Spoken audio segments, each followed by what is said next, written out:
Siglos antes de la modernidad, en la mitología griega, ya se hablaba de la figura de Sísifo. Condenado por los dioses por su astucia, el castigo de Sísifo consistía en empujar una enorme roca cuesta arriba hasta la cima de una montaña. Sin embargo, justo antes de alcanzar la cumbre, el peso de la piedra la hacía rodar de nuevo hacia el valle, obligándolo a descender y empezar el proceso desde cero por toda la eternidad. ¿Y cómo se siente tal desesperación de no poder escapar de tus propias circunstancias? En la década de 1930 apareció una melodía húngara compuesta por Red Soseres que fue llamada la canción del suicidio. La leyenda urbana cuenta cómo decenas de personas en Budapest, París o Nueva York decidieron terminar con su vida dejando esa partitura sobre la mesa, o mientras el vinilo aún giraba en el gramófono. Se decía que la canción poseía una frecuencia maldita y un orden de acordes que causaban una sensación de vacío absoluto. Pero las leyendas urbanas suelen equivocarse en las causas. La canción no estaba maldita, solo funcionaba como un espejo. Era el año 1933 y el mundo se encontraba dentro de la Gran Depresión, la caída de legitimidad del sistema liberal y la pérdida de fe en el progreso humano. La canción del suicidio conectaba con una desesperación colectiva que ya se encontraba en el corazón de los que la escuchaban. Estos dos relatos muestran ese sentimiento descarnado que experimentamos cuando nos damos cuenta de que nos hemos quedado sin valores, sin relatos colectivos, sin lazos comunitarios o nacionales. La modernidad nos prometía una utopía de felicidad y bienestar, pero nos encontramos en la mitad de una grieta entre el significado y el vacío, en la que no sabemos si agarrarnos a las viejas promesas de salvación o abrazar la caída de sus valores. El Instituto Nacional de Estadística registra el suicidio como una de las principales causas de muerte externa o no natural en España, especialmente entre jóvenes de 15 hasta los 39 años. También certifica que España arrastra un invierno demográfico sin precedentes, registrando mínimos históricos donde el índice de fecundidad ronda apenas los 1,16 hijos por mujer, una cifra alejada del 2,1 necesario para asegurar el reemplazo generacional. Se constata además el retraso de la edad media de la maternidad en el país, la cual ya supera los 32,6 años.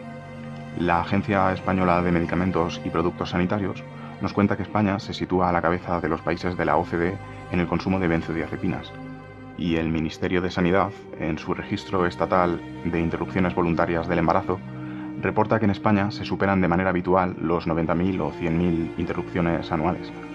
El informe oficial indica además que más del 90% de los casos se asocian a la vulnerabilidad socioeconómica, siendo algunos factores el desempleo, la juventud, la falta de estudios o los trabajos precarios.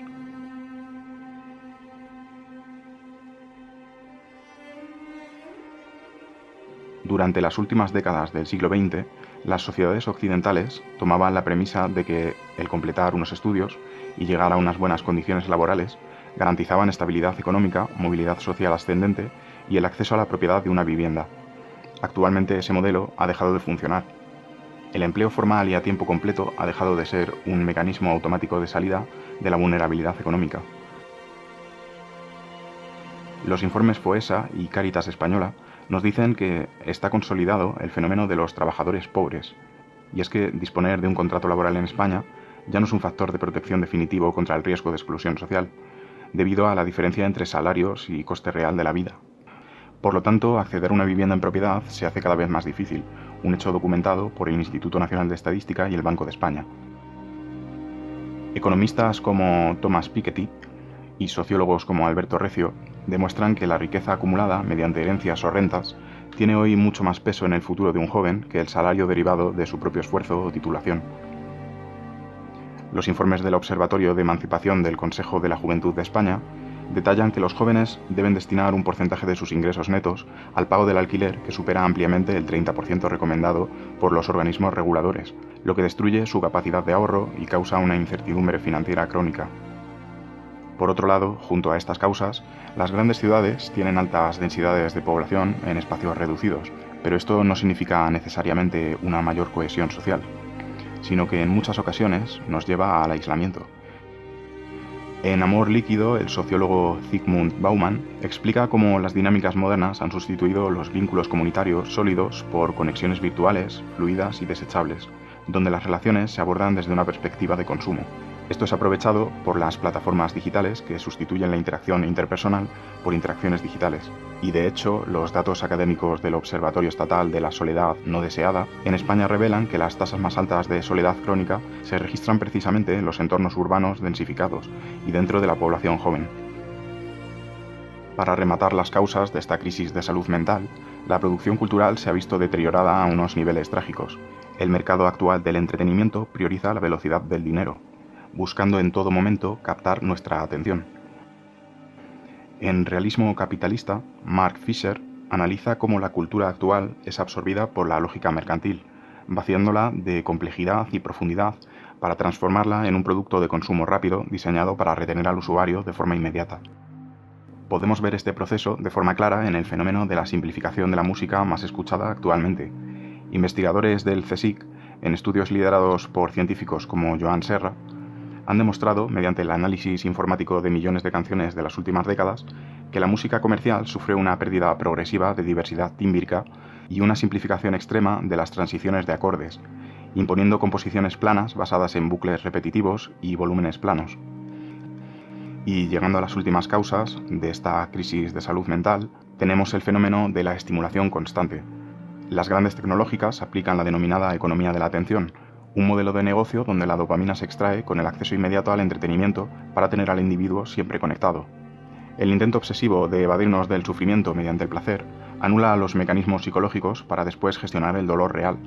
En la neurociencia contemporánea, autoras como la doctora Anna Lemke explican que el cerebro funciona mediante un principio de homeostasis.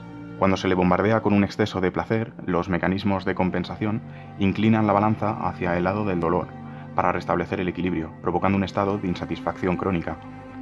Sin embargo, ante esta disyuntiva, ha habido filósofos que han intentado explicar estas cuestiones y darles una salida. Por citar algunos, Max Weber explicaba que la hiperracionalización y la burocracia modernas expulsaron lo sagrado y los valores tradicionales de la vida pública, atrapando al ser humano en una jaula de hierro donde la sociedad es técnicamente perfecta, pero está éticamente vaciada de un propósito trascendente. Por otro lado, Friedrich Nietzsche, en Así habló Zaratustra, ya escribía que el hundimiento de esas certezas absolutas dejaría al ser humano frente al abismo del nihilismo, pero lejos de resignarse, exigió al individuo dar un paso al frente y lanzarse a una verdadera transmutación de los valores, convirtiéndose en el creador de su propio significado. Finalmente, Martin Heidegger profundizó en la dimensión metafísica de esta crisis, viendo que el verdadero peligro de la modernidad es el olvido del ser. Para Heidegger, la tecnología y el utilitarismo radical han convertido el mundo y a las personas en meros recursos explotables. Por ello, para él, la única respuesta auténtica al vacío de valores no es la acción ciega, sino recuperar una relación poética y contemplativa con la existencia, dando al ser humano un papel de guardián del sentido. La falta de un sentido previo nos lleva a una decisión fundamental, que hoy más que nunca necesitamos considerar: gritarles las verdades al mundo moderno y convertirnos en renegados, o fundirnos en la facilidad del placer y llenar el vacío con entretenimiento. Ante la crisis de valores de una generación, habrá algunos que se pregunten: ¿por qué nos ha pasado esto a nosotros? Otros dirán: si Dios no existe, todo está permitido. Y unos pocos se atreverán a apartar las cenizas llameantes de las ruinas del incendio y encontrarán el metal precioso, aquello que no pudo ser quemado.